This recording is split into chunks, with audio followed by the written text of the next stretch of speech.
देखिए किस तरीके से टैक्टिकल न्यूक्लियर वेपन की अटैक से जो अटैक करने वाला रशिया एक बार फिर से धमकी दी गई है। अब ये टैक्टिकल न्यूक्लियर वेपन कितनी तबाही मचा सकते हैं आपको ये भी ग्राफिक्स के जरिए हम आपको समझाएंगे। दुनिया ने पहली बार परमाणु हमले का दंश 1945 में झेला था। याद कीजिए जब जापान के हिरोशिमा और नागासाकी में अमेरिका ने परमाणु बम गिराए थे और अब 77 साल बाद फिर से परमाणु हमले के बादल मंडराने लगे हैं। 1945 में हिरोशिमा में जो बम गिराया गया था उसकी क्षमता 15 किलो टन थी और उसने 1,40,000 से ज्यादा लोगों को मौत के घाट उतार दिया था। लेकिन आज रूस के पास 2000 टैक्टिकल न्यूक्लियर वेपन है। वो 1 से 100 किलो टन तक की क्षमता रखते हैं, कहीं ज्यादा क्षमता रखने वाले। सोचिए 15 किलो टन के एक बम ने 1,40,000 लोगों की जान ले ली और वैसे हजारों बम कितनी बड़ी तबाही मचा सकते हैं। 1945 में नागासाकी में 20 किलो टन के परमाणु बम से 80,000 लोग मारे गए थे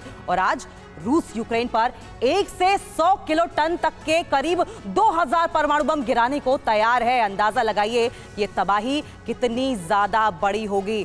लगातार हमारे दो सहयोगी विवेक वाजपेयी और आशीष हमारे साथ बने हुए हैं। आशीष, आपका रुख करेंगे। जिस तरीके से अब न्यूक्लियर टैक्टिकल वेपन्स के एक बार फिर से इस्तेमाल की धमकी रशिया की ओर से दी गई है, क्या ये जो युद्ध है वो अपने थ्रेशोल्ड पर पहुंचता दिखाई दे रहा है? और अगर इन वेपन्स का इस्तेमाल होता है तो किस तरह का टर्निंग पॉइंट हमें देखने को मिलेगा?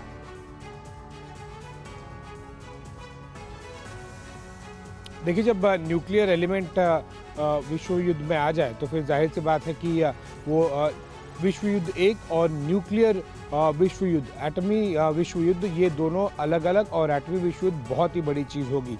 उसमें बहुत ही ज़्यादा संयम बरतने की ज़रूरत होगी पूरे विश्व के नेताओं को, क्योंकि एक कोई ट्रिगर हैप्पी नेता अगर प्राइम मिनिस्टर, प्रेसिडेंट ने अगर बटन दबा दिया तो रिएक्शन डिफॉल्ट 99.99% आप मान के चलिए कि रिएक्शन भी न्यूक्लियर ही होगा और फिर वो एक रेस सी लग जाएगी।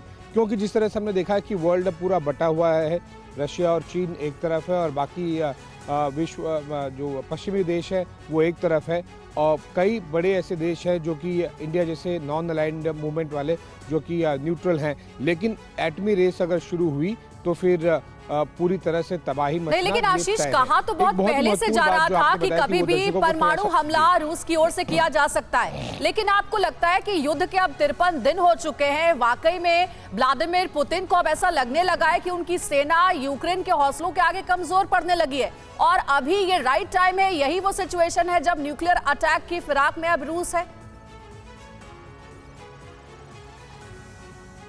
देखिए, न्यूक्लियर वेपन का इस्तेमाल करना एक फाइनल मैं कहूँगा कि स्टेप होता है और उसके बाद में युद्ध करने के लिए कुछ खास बचता नहीं है एक या फिर दोनों कंट्री द्वारा। तो आपको अगर याद होगा कि हिरोशिमा नागासाकी वर्ल्ड वॉर में भी जो हिरोशिमा नागासाकी पर एटम बम गिरा था, उसके बाद में कुछ खास बचा नहीं था युद्ध करने के लिए।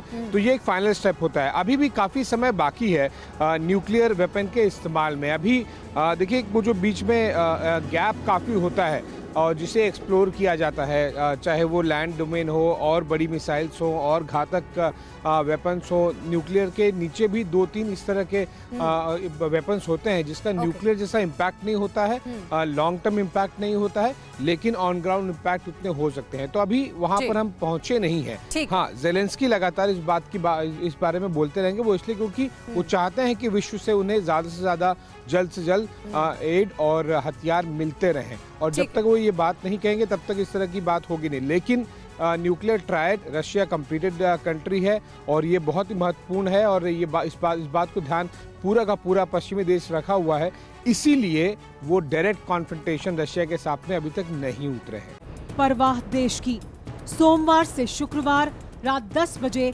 TV9 भारतवर्ष पर।